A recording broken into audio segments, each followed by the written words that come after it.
Saudara sekalian, diberikan tema menyia-nyiakan keselamatan.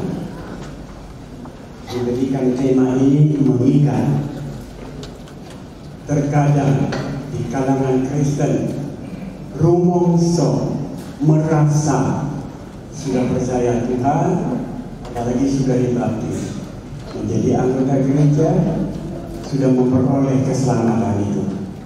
Tetapi cenderung ada yang menyia-nyiakannya. Karenanya perlu disampaikan supaya nanti para pendeta terutama, para senior kita, anak, orang tua bertanggung jawab atas ketidakpahaman kita, sehingga kita menyia-nyiakan. Di dalam Ibrani pasal 2 ayat 1 sampai yang ke-4, mohon dibuktikan seluruh ayat ini. Ibrani 2 ayat 1 sampai yang ke-4. Ibrani 2 ayat 1 sampai yang ke-4, demikian bunyi firman Tuhan. Karena itu harus lebih teliti kita memperhatikan apa yang telah kita dengar, supaya kita jangan hanyut di bawah arus. Sebab kalau firman yang dikatakan dengan perantaraan malaikat-malaikat tetap berlaku, dan setiap pelanggaran dan ketidaktaatan mendapat balasan yang setimpal, bagaimanakah kita akan luput jikalau kita menyia-nyiakan keselamatan yang sebesar itu, yang mula-mula diberitakan oleh Tuhan dan oleh mereka yang telah mendengarnya kepada kita dengan cara yang dapat dipercayai, sedangkan Allah meneguhkan kesaksian mereka oleh tanda-tanda dan mujizat-mujizat dan oleh berbagai-bagai penyataan kekuasaan dan karunia Roh Kudus yang dibagi-bagikannya menurut kehendaknya. Saya membagi 6 poin yang akan disampaikan secara ringkas saja. Yang pertama, berangkat dari ayat yang ketiga, bagaimana kita akan luput jika kita menyia-nyiakan keselamatan, di mana keselamatan itu tidak hanya diberitakan, tetapi telah dibuktikan dan kemudian berkelanjutan melalui oknum tertentu disampaikan kepada kita. Keselamatan itu dari Tuhan dan disampaikan oleh mereka kepada kita. Mereka itu rasul-rasul 2000 tahun yang lalu. Mereka itu mungkin MPE kita.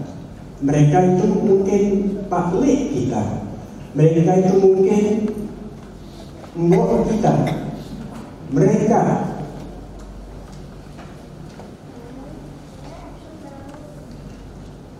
mungkin pendeta kita. Mereka itu mungkin pemimpin komsel kita. Mereka itu telah menyampaikan kepada kita. Saudara, kita mengatakan keselamatan dari Tuhan. Kita telah ditebus dari dosa dan kematian. Kita telah ditebus dari kutuk dampak akibat dari dosa. Kita sudah ditebus. Alkitab mengistilahkannya, kita sudah dibelikan kembali karena kita sempat tergadai kepada setan dan kita menuai harganya kepahitan itu. Hidup susah, kaya tapi hati tidak senang, apa-apa punya tapi tidak bahagia. Sebab kebahagiaan dan senang itu bukan terletak dari luar, dari kulkas yang 4 pintu, dari TV yang sebesar layar dinding ini, bukan di situ. Bukan setiap tahun 3 kali kita ke luar negeri, itu bukan terletak di situ. Kebahagiaan itu terletak dari dalam. Yang lain boleh kemerlapan, berjalan di atas karpet, kemudian bertabur dengan berlian. Tapi kalau hati tidak bahagia, Anda tidak berbahagia juga, walaupun berjalan di atas berlian. Saudara sekalian, dan itu Tuhan tebuskan. merasa tidak bahagia, sifat kutuk dengan mati di kayu salib. Harga yang dibayar begitu besar. Kita memang mengatakan keselamatan itu gratis. Gratis ini berangkat dari kata-kata gratia. Orang Kristen menyebut 3 sola. Sola gratia, hanya karena gratia, karena gratis, anugerah. Kemudian sola fide, hanya fide, bahasa Latin, hanya iman. Sebab betapa hebat kita buat, kalau memang neraka juga. Fide, sola fide, hanya karena keyakinan. Kemudian sola scriptura, hanya karena kitab, hanya karena ayat. Ada beberapa Kristen seperti contoh Mormon, di samping mereka percaya Alkitab, mereka percaya kitabnya mereka, kitab Mormon. Bahkan mereka berkata, karuan tidak membaca Alkitab, sejauh Anda jangan tinggalkan kitab Mormon. Kalau kita ada gereja yang juga berangkat dari apokrif. Apokrif itu semacam surat-surat yang ditulis oleh seseorang yang tidak jelas, sehingga ada namanya Injil Petrus, Injil Paulus. Nah, itu apokrif, itu tidak dimasukkan ke Alkitab dan tidak ada pengesahan oleh para rasul. Hanya ada orang-orang Kristen sendiri, entah ini inisiatifnya atau mungkin ada kepentingan tertentu, dan tetap percaya pada apokrif, surat yang tidak resmi yang dimasukkan di dalam kanun. Saudara, kita hanya beriman sola scriptura berdasarkan skripsi yang ada di sini. Saudara sekalian, keselamatan itu hanya ada pada Tuhan, tidak gratis. Sekalipun sola gratia, semua tidak bayar. Tidak bayar bukan berarti tidak ada harga. Saya berkali-kali masuk hotel dan nginap dengan hotel mewah. Saya tidak bayar 1 sen pun. Apakah hotel itu gratis? Tidak. Kalau gratis itu semua orang ingin naik hotel, hidup di hotel mewah, makan diladeni, baju dicuci, spray diganti setiap hari, handuk besar, handuk kecil, baru terus. Saudara sekalian, saya tidak bayar, tapi itu tidak gratis. Ada orang yang membayarkannya untuk saya. Setelah saya tanya berapa per malam, 1 malam 1,5 juta. Saudara, umumnya hotel 200.000, 250.000, tapi ada hotel tertentu yang harganya 2-3 juta rupiah. Dan saya menginap di situ berkali-kali tanpa saya bayar, sebab ada yang membayarkannya. Keselamatan gratis, bukan tidak ada harga. Harganya tidak ada yang bisa membayar kecuali Dia. Ada orang bilang orang tua yang membayar. Orang tua mikul dosanya saja tidak bisa, paling mikul anak cucu punya dosa. Nabi sendiri berdosa. Tidak ada nabi yang tidak berdosa. Nabi bisa berdosa, Pak. Nabi bisa berdosa. Sehebat dan sesuci Nabi itu, Nabi tetap manusia. Jangankan seorang nabi yang bisa berdosa, malaikat pun bisa berdosa. Maka itu orang Kristen mengenal ada malaikat yang jatuh. Itulah iblis dan setan. Mereka tadinya bukan iblis dan setan. Mereka tadi malaikat yang mulia, jatuh. Saudara, yang mutlak bersih suci itu hanya Tuhan Allah sendiri. Hanya Dia yang tidak perlu memikul dosanya. Maka Dia bisa memikul dosa kita karena cinta. Saudara, harganya terkutuk di atas kayu salib. Ingatlah, kita diselamatkan dengan satu pengorbanan yang tidak bisa dihargai. Saudara sekalian, orang tua tidak bisa menebus walaupun dia kepingin menebus kita.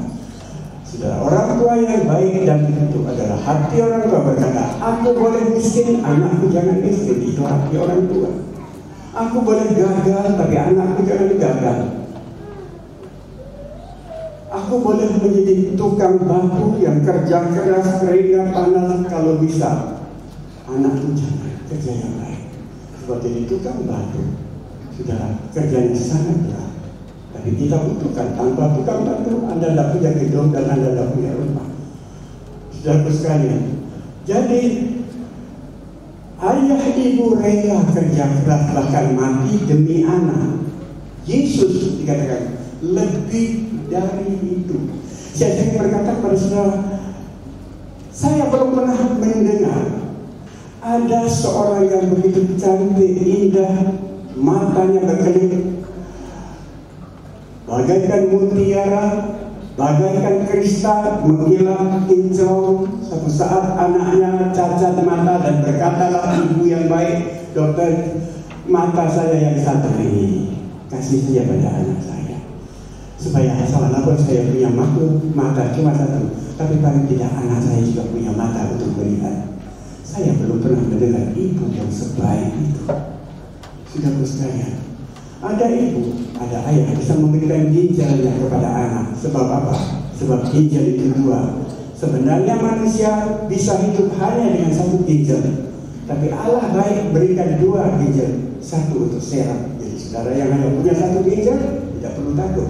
Manusia hidup normal sama sekali hanya karena satu ginjal, tapi Allah begitu baik, dia kasih dua ginjal. Tak ada ayah yang memberikan satu ginjal. Saudara sekalian terkasih, begitulah Tuhan tidak memberikan kita satu ginjal saja.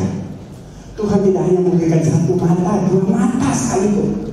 Dia berikan seluruh, tidak hanya badannya, seluruh reputasi, harga diri, sosok yang disuci disembah dengan segala kebesarannya. Tinggalkan itu, ngembel demi kita. Ada ayah yang seperti itu, ada ibu yang seperti itu. Anda harus mencintai Tuhan melebihi semuanya. Sudah sekali kekasih, keselamatan itu dari Tuhan, dan disampaikan berita ini kepada kita melalui orang tertentu. Sudah sekalian, Dia tidak hanya memberikan kita keselamatan dengan harga dipenteng kayu salib tadi, sementara kita tidak usah bayar apa-apa, cukup beriman saja, kok murah sekali, boten murah, sudah dihargai Tuhan dengan nyawa dunia. Cari ini gue putra Allah, ayo mencetak haleluya, selamat dirimu, kemudian selamat. Buktikan kalau kamu memang anak Allah dan berkuasa, selamatkan dirimu, kamu baru beriman. Itu satu tindakan yang terlalu mudah bagi Yesus. Tapi Yesus tidak mau melakukan itu. Ya, lompat saja Tuhan dari kayu salib, langsung semua jadi Kristen. Sekalian saudara sekalian, itu harga yang dia bayar. Saya sangat bersyukur. Saya orang yang bukan Kristen. Nenek moyang saya satu keturunan, semua keturunan 100, 200, 1000 tahun yang lalu nenek moyang saya bukan Kristen. Berangkat menjadi Kristen mulai dari generasi saya. Banyak di antara kita ada kakeknya jadi Kristen, emaknya jadi Kristen, mama jadi Kristen, tapi juga banyak di antara kita ayah, ibu, dan nenek kita bukan Kristen. Kita sangat harus bersyukur. Sudah, pada umumnya ada etnis tertentu, aku cuma percaya diri sendiri. Orang Jawa xiangxin ziji, percaya diri sendiri sudah cukup. Saya mau tahu apa bisa manusia percaya diri sendiri untuk menjalani hidup ini. Sudah, kalau monyet bisa, dia tidak perlu pakai celana, makan pun tak perlu nanam. Sudah, dia bisa hidup sendiri. Dia ngambil air di sungai, dia minum, dia tidur bergantung. Semua hewan seperti itu. Kita tidak. Kalau saudara mau hidup sendiri, berarti saudara harus macul, nanam di bibit, 3 bulan tumbuh itu padi. Saudara harus pergi ke tukang jahit untuk jahit celana dan baju saudara. Kalau tidak, kita tidak punya celana dan baju, kita bisa hidup sendiri. Percaya diri sendiri. Anda tidak bisa hidup seminggu dari dunia ini.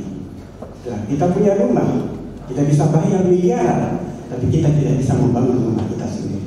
Saudara bisa percaya diri sendiri. Saudara sekalian, kita perlu pegawai. Kita buka toko, kita perlu pelanggan. Tanpa pelanggan Anda tutup toko walaupun hanya seminggu. Tidak lama. Kita tidak bisa percaya mengandalkan siang sing sesi percaya diri sendiri. Sudah, kita sangat bersyukur orang Kristen diajarkan kita percaya Tuhan dengan segala jabarannya. Sudah. Kemudian terkisah yang penting berbuat baik. Amal sudah cukup. Yang penting kita manusia berbuat baik, tidak usah percaya Tuhan. Apakah bisa berbuat baik ya saudara? Bisa ke surga? Saya mau bertanya, antara berbuat baik saudara dengan berbuat jahat, saudara mana lebih banyak? Ada orang bilang, Tuhan kita menimbang. Kalau Tuhan menimbang, Anda tidak pernah lolos untuk masuk ke surga. Kenapa saudara? Berbuat baik sebanyak apapun, tetap kalah kita berbuat jahat. Berbuat jahat lebih banyak. Berbuat jahat, Alkitab mencuri itu kan hukum tindakan, membunuh itu adalah hukum tindakan. Tapi ada satu hukum yang belum bertindak sudah kena, itu hukum hati. Jangan ada di dalam hatimu ini itu. Hati belum bertindak, mata sih masih alim-alim saja, mulutnya masih sopan-sopan saja, tapi hati tidak ada yang luput, Pak. Jadi kalau sudah mencari Tuhan, bersyukurlah. Dan betapa saya katakan tadi, ada orang sudah percaya, sudah dibaptis, sudah selesai. Saya pernah bersaksi bukan, waktu gereja masih kecil, Mbok Muriam, orang Tangerang, setiap Sabtu datang ke gereja, kebaktian, kemudian pulang. Besok hari Seninnya, Mbok Muriam. Setelah dibaptis dia tidak kelihatan. Mbok, kita besok, kenapa kok Mbok sudah 1 bulan, 2 bulan ya ke gereja? Ulon ini sampun tamat. Loh, kok sampun tamat toh? Maka dia masuk, mana surat tamatmu? Dibawa dalam surat baptis. Surat baptis itu surat tamatnya dia. Sudah selesai ya, Pak. Mbok, itu belum tamat. Itu baru awal perjalananmu. Dia setia sampai meninggal, sampai matanya tidak kelihatan. Mbok ini yang tidak bisa baca tulis. Saudara sekalian, kita sudah dibaptis, sudah menjadi anak Tuhan, pernah beberapa kali ke gereja, tidak otomatis. Ya, kita harus perjuangkan keselamatan itu. Kenapa kadang-kadang kita menyia-nyiakan rumongso sudah ke gereja, menyia-nyiakan rumongso waktu Natal sudah ke gereja, menyia-nyiakan merasa sudah dibaptis. Anda belum selesai, perjalananmu masih panjang. Terus sekalian, jadi Allah tidak hanya memberikan keselamatan kepada kita dengan pengorbanan yang tidak ternilai, bahkan dikatakan barengan dengan itu dia membuktikan kebenaran dengan metode yang dinamakan tanda-tanda, mujizat-mujizat, berbagai manifestasi kuasa.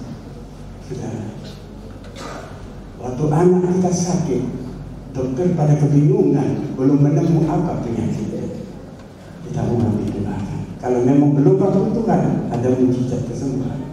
Sudah Allah memberikan mujizat. Pernahkah saudara suatu saat mengalami kesulitan, kemudian kebingungan? Biasa tidak pernah ibadah, sekarang ibadah sergap. Dia sedang bermasalah, mohon doa, Tuhan jawab doa itu. Walaupun cara Tuhan menjawab kadang-kadang unik dan aneh, tapi itu yang baik. Allah tidak hanya memberikan keselamatan, tapi Allah memberikan mujizat dan berkat-berkat. Ada orang Kristen bandel, mongso sudah menjadi Kristen, ibadah tidak utama. Dia belum ketemu batu. Kalau sudah ketemu batu, bingung. Orang Kristen belum masuk ke dalam masalah, dia akan menjadi sombong. Sudah serba lancar, sana sini mulus, sombong. Sombong itu adalah buah kesuksesan. Tapi kalau orang Kristen tidak, justru kesuksesan melahirkan keandal-asoran, kerendahan hati, dan kesetiaan, bukan terbalik. sedang mengalami kesulitan kemana-mana, orang nggak bisa tolong dia, lari satu-satunya kepada pendeta. Oh, sebenarnya aku malu, tapi kemana-mana tidak ada yang bisa nolong saya. Saya harus meninggikan rasa malu dan harga diri, datang kepada pendeta, mohon doa. Doa pendeta sangat sederhana. Kita tidak dalam bentuk magic dan sulap dengan penampilan yang seram, dengan suara yang gemetar. Biasa saja enteng. Tapi suara yang enteng itu memanggil nama yang dahsyat. Mujizat terjadi.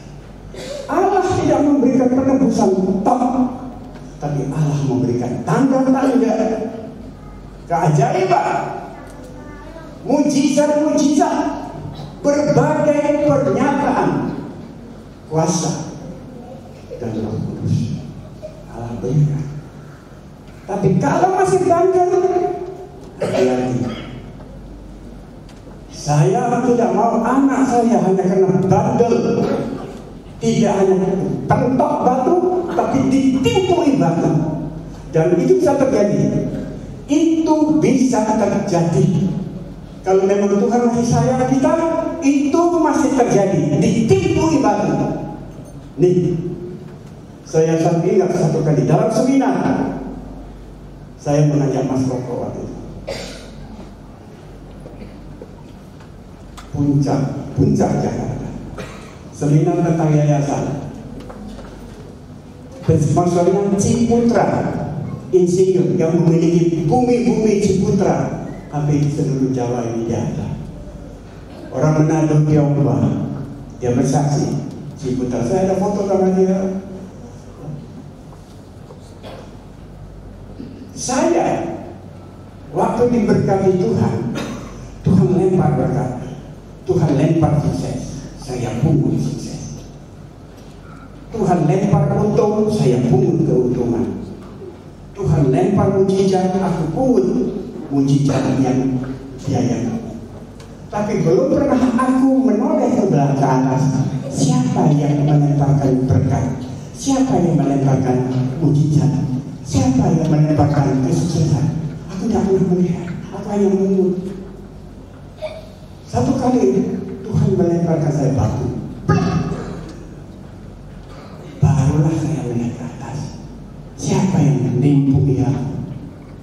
Ya, itu kadang-kadang Tuhan. Waktu Tuhan lemparkan berkat, kita pungut tanpa menoleh.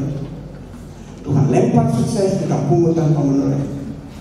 Tuhan lempar sukacita, kemenangan, istri yang cantik, anak yang lucu, cucu yang baik, kita pungut tanpa menoleh. Kita baru mau menoleh setelah kita ditipu dengan batu, dan Tuhan kadang-kadang nipu kita dengan batu.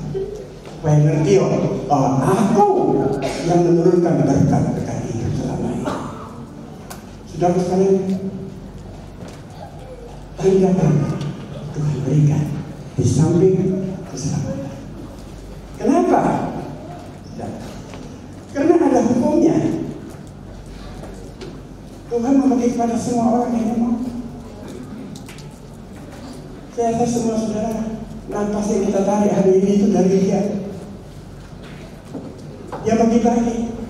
Dia bagi-bagi yang namanya tanda-tanda, yang namanya mujizat, yang namanya pernyataan kuasa dan lain sebagainya. Kepada siapa? Semua orang. Semua anak-anaknya. Anda setia ke gereja, diberikan. Anda tidak setia ke gereja, Tuhan tidak tarik, tetap Tuhan berikan. Kita setia ibadah, Tuhan berikan berkat. Anda tidak setia ke gereja, Tuhan berikan berkat, tetap. Tapi ada ayat yang disampaikan oleh malaikat, perhatikan. Jangan kebablasan. Sebab rumah aku tidak ke gereja aman-aman, aku tidak melayani aman-aman. Tapi ada ayat yang dikatakan oleh malaikat. Apa ayat itu? Kepada ayat yang sama, yaitu ayat yang kedua. Coba bacakan ayat itu. Sebab kalau firman yang dikatakan dengan perantaraan malaikat-malaikat tetap berlaku, dan dan setiap pelanggaran dan ketidaktaatan mendapat balasan yang setimpal. Saudara sekalian, jadi ada firman Allah yang disampaikan oleh mereka. Itu firman itu tetap hidup, saudara. Firman itu tetap mengikat, jangan main-main. Jadi kalau menyia-nyiakan, oke lah. 1 minggu kita sia-siakan, ayo jalan mana. Sebulan kita nyanyiakan dengan alasan macam-macam, tidak mau berbakti. Alasan jalan-jalan itu bukan alasan. Alasan senang-senang bukan alasan. Sudah bukan. Kecuali kita punya betul-betul alasan. Pak, saya tidak bisa ke gereja sebab kaki saya patah 1, Pak. Tuhan bilang, oke, itu memang punya alasan. Ada yang kaki yang patah malah digotong oleh anak dan mantu ke gereja, luar biasa. Ada firman yang mesti tetap berlaku. Firman apa? Ini. Setiap pelanggaran, setiap ketidaktaatan, setiap penyia-nyiaan keselamatan, nyepelekan iman Kristen, nyepelekan ibadah, itu ada balasan setimpal. Diberikan berkat sesuai kita kumpul, tapi kita menyia-nyiakan, dia yang memberi. Batu itu hukuman yang setimpal. Bukan materi kita, tapi ngelengi kita. Bukan membunuh. Maka itu ada pepatah Jawa yang bagus sekali. Bagus. Pepatah Jawa kan banyak pepatah. Ada yang positif, ada yang juga kurang positif. Ya, seperti sudah tahu, diabetes tetap makan es krim setiap hari. Dengan berfilsafat, syukur-syukur ini jadi jamu, kalau toh enggak jadi sangu. Mati sudah begitu, paling tidak sudah makan. Itu sudah salah besar. Kita banyak mati kalau pakai filsafat kita. Lihat, yang setimpal. Tak kita mengenai. Rumongso tidak tahu atau tidak mau tahu suksesnya saya kena ada yang memberi. Kenapa kita tidak pernah menoleh? Kenapa kita tidak beribadah? Kita sujud menyembah memuji Dia yang sudah memberikan kita nafas, sujud memuji menyembah dan sisihkan harta untuk kolektor. Bagi Dia yang sudah memberikan saya jodoh, sudah tidak hanya cantik, rajin lagi, tidak hanya ganteng, sugih lagi. Walaupun tidak sekolah, tapi cerdas luar biasa. Walaupun tidak punya modal, sukses dari geranggang sampai sekarang punya toko. Tambah menoleh. Maka sekarang fokusnya bukan kepada berkat-berkat yang itu, tapi kepada Tuhan. Aku tidak menoleh saja berkat turun saja, apalagi kalau menoleh. Firman itu mengikat, tetap. Kalau sekarang kita belum kena batu, memang belum, tapi bukan berarti kita tidak kena batu, kena hukum itu sifatnya. Tetap. Apa? Pelanggaran. Ini kan ringkasan daripada menyia-nyiakan tadi itu.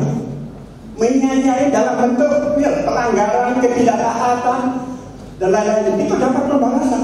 Tidak main-main, setimpal. Betul. Jangan itu terjadi. Tapi saya mau menyampaikan sebab aku tidak mau jika pembalasan yang setimpal itu jatuh hanya karena kita nyepelekan kesetiaan kita kepada Tuhan. Ingatkan pada anak cucu kita bahwa firman malaikat itu bersifat tetap.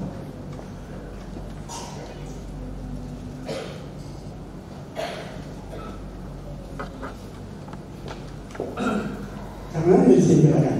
Bagaimanakah kita akan luput? Oh, dia luput sebab dia kan pendeta. Oh, dia luput sebab dia kan anak majelis. Tidak ada apa. Oh, dia luput sebab malaikat itu sungkan, presiden sungkan, menteri sungkan. Malaikat tidak sungkan, Pak. apalagi Tuhan. Bagaimana kita akan luput? Tidak akan luput, sebab itu firman mengikat tetap yang disampaikan oleh malaikat, bukan khotbah pendeta. Tak akan luput. Ingat ayatnya. Bagaimana kita akan luput? Lihat, ini adalah yang keempat. Yang pertama, keselamatan dari Tuhan. Yang kedua, mujizat-mujizat diberikan. Yang ketiga, ada firman yang mengikat, tidak akan luput jika kita menyia-nyiakan keselamatan. Saudara, anak Tuhan, apakah kita digolongkan orang yang tidak menyia-nyiakan? Oh, aku tidak, Pak. Aku serius. Bagaimana dengan temanmu, tetanggamu? Bagaimana teman sepelayananmu? Bagaimana pasangan hidupmu? Bagaimana anak cucumu? Allah tidak melihat kamu. Allah juga tidak melihat anak cucu. Allah melihat semuanya. Yang menyia-nyiakan tidak utuh, setimpal. Sudah sekali guys. Karena itu solusi yang terakhir. Ini yang kelima. Ya, kita harus serius. Coba dikutip ayat pertama. Karena itu harus lebih teliti kita memperhatikan apa yang telah kita dengar, supaya kita jangan hanyut di bawah arus.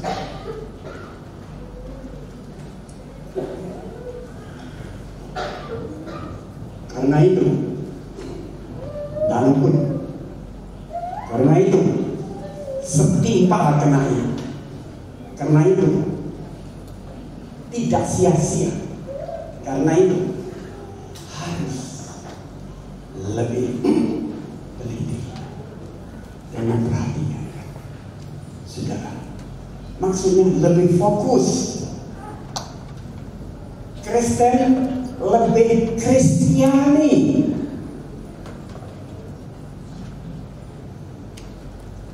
Waktunya kebaktian tidak kebaktian, kita melanggar. Saya sangat takut suatu saat, oleh karena desakan mayoritas, hari libur nasional Indonesia setiap minggu itu jatuh pada hari Minggu. Itu yang saya takut. Ada beberapa negara bahkan tetangga, hari liburnya Jumat, bukan hari Minggu. Ada beberapa negara, ada satu dua negara yang hari liburnya Sabtu. Indonesia terus terang seharusnya jatuh pada hari Jumat. Hari libur kita Jumat, bukan Minggu. Kristen minoritas mutlak di sini.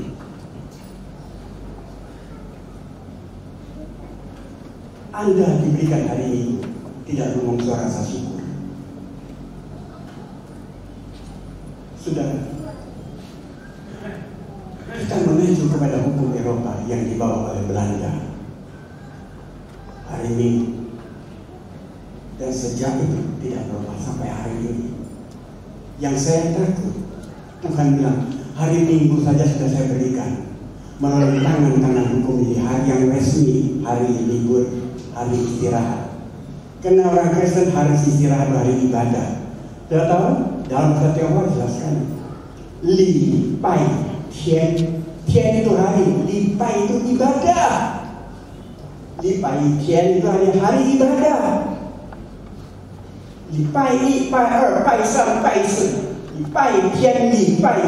Li Pai. Pai itu sembahyang. Li itu menunaikannya, seremoninya. Li Pai itu hari ibadah. Sementara hari ibadah ada orang Kristen tidak dijadikan hari ibadah. Tuhan bilang, takut saja. Melalui kekerasan tertentu, saya takut orang Kristen tidak memanfaatkannya. Kenapa kita harus terus rubah waktunya melalui institusi dan demokrasi ini? Karenanya itu dunia. Kami sangat tidak sama.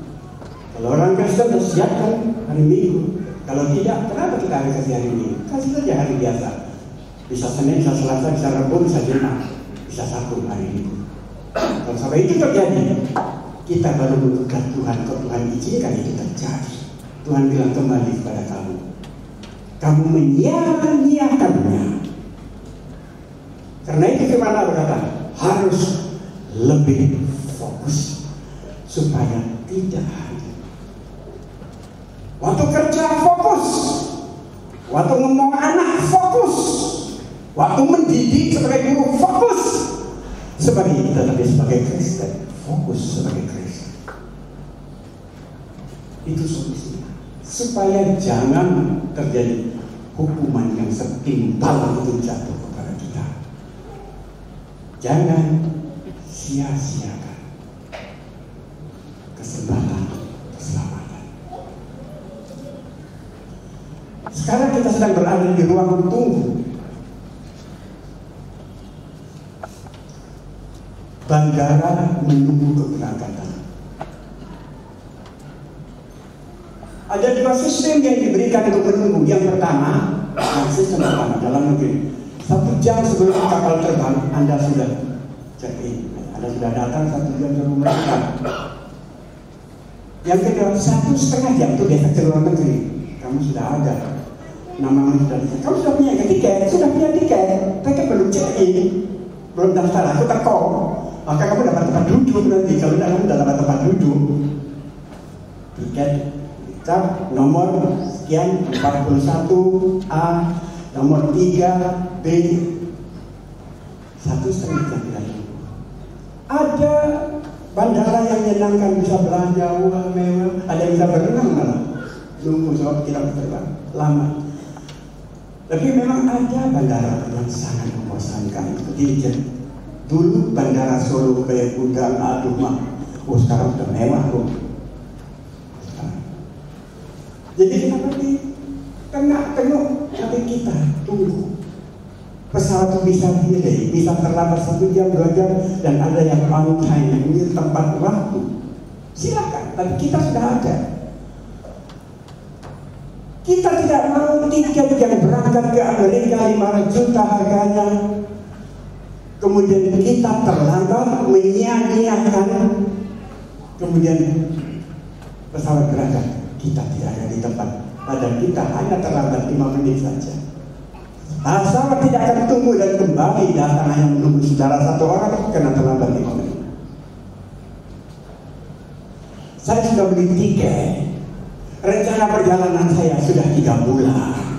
Tamu-tamu dan teman-teman di Amerika sudah menanti dan menyiapkan hotel. Saya tidak mau menanyakan itu. Walaupun itu kan 1 jam paling lambat, saya sudah datang 2 jam. Surabaya berangkat jam 9, jam 12 kita sudah berangkat dari Madiun. Sebab waktu itu 5 jam Madiun Surabaya. Waktu kita ke Israel, kita berangkat 1 hari sebelum kita berangkat dari Solo sampai Jakarta. Dari Jakarta kita menunggu pesawat yang berangkat menuju ke daerah Mesir sana, ke Abu Dhabi sana. Lah, kita tetap telaten, capek, pijet-pijet gantian, gorok-gerok, ada yang kerok-kerok, kering-kering, kerok-kerok kering-kering. Tapi tetap menunggu. Kalau tidak, tiket itu sia-sia. Sudah bayar 5 juta, sudah bayar 10 juta, sudah bayar 1 juta, sia-sia.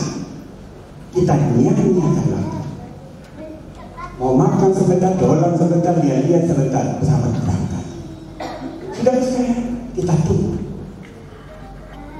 Kita sudah punya tiket untuk masuk surga.